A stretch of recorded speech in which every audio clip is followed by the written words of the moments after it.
அருண் வந்து ஒரு வார்த்தையை சொல்லியிருந்தாரு. மஞ்சரி சொன்ன ஒரு வார்த்தை என்ன ரொம்ப ஹர்ட் பண்ணுச்சு.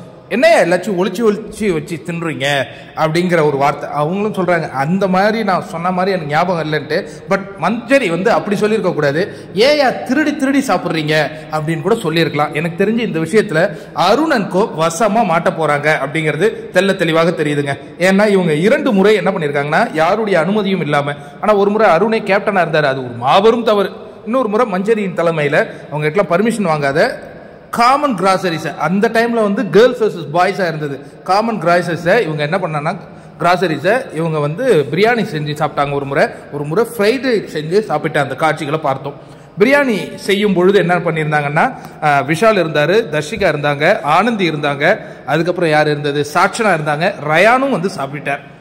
2வது முறை ஃப்ரைட் ரைஸ் சாப்பிடும்போது விஷால் இருந்தாரு, அதுலயும் அருண் இருந்தாரு, இதுலயும் அருண் இருக்காரு, ஆனந்தி இருந்தாங்க, தர்ஷிகா இருந்தாங்க. அந்த டைம் சாட்சனா தூங்க போயிட்டாங்களா என்னன்னு தெரியல, வரல. இப்ப சார் எல்லாத்தையும் ஒளிச்சு சாப்பிட்றாங்க அப்படிங்கிற ஒரு குற்றச்சாட்டு. அதாவது என்னன்னா இந்த தீபக்கனுடைய பதவி காலத்தில் இவர் இதை செய்தது போல நமக்கு தெரியல. பட் இவர் செய்திருக்கின்றார். என்னைக்குமே வந்து ஒரு தவறுன்னு நீங்க மாட்டினீங்கன்னா உங்களுடைய பழைய வரலாறுகள் புரட்டப்படும்.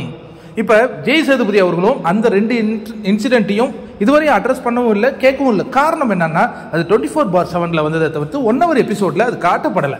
அதனால கூட அவர் அட்ரஸ் பண்ணல, நம்ம அதை விட்டு. ஆனா இது நடந்திருக்காருன்னா நடந்திருக்கு இந்த விஷயம். ஏன்னா இது மஞ்சரிக்கு தெரியுமானா மஞ்சரிக்கும் தெரியும், முத்துக்குமரனுக்கு தெரியும்னா முத்துக்குமரனுக்கும் தெரியும். அப்ப நிறைய பேருக்கு தெரிஞ்சிருக்க வாய்ப்பு உண்டு. சௌந்தர்யாவுக்கு தெரியும், ஜாக்லினுக்கு தெரியும். அப்ப இந்த விஷயத்துல அருண் ஒருவேளை ஜெய் சேதுபதி முன்னாடி எழுந்து பேசினாங்கன்னா இந்த விஷயம் ஓப்பன் ஆச்சுன்னு வச்சிங்களேன், அந்த மொத்த கேங்கும் மிகப்பெரிய அவமானத்தை சந்திக்க நேரிடும். தீபக்கு அது தெரியாது, இது இப்போ வரையும் தெரியாதுன்னு நினைக்கிறேன். என்ன மாதிரியான ஒரு விளைவுகளை ஏற்படுத்த போகுதுங்கிறத தெரியாம உட்காந்துருக்காரு அருண். தப்பு செஞ்சுட்டியப்பா நீ. ஆனா அதை அவங்க எப்படி எடுத்துட்டு போறாங்க, அந்த மூவ் எப்படி எடுத்துட்டு போறாங்கிறத பார்க்க நான் ஆர்வமா இருக்கேன். அந்த மூவ்ல மஞ்சரி கொண்டு போவாங்களா, சேது வரைக்கும் இதை கொண்டு போகணும்.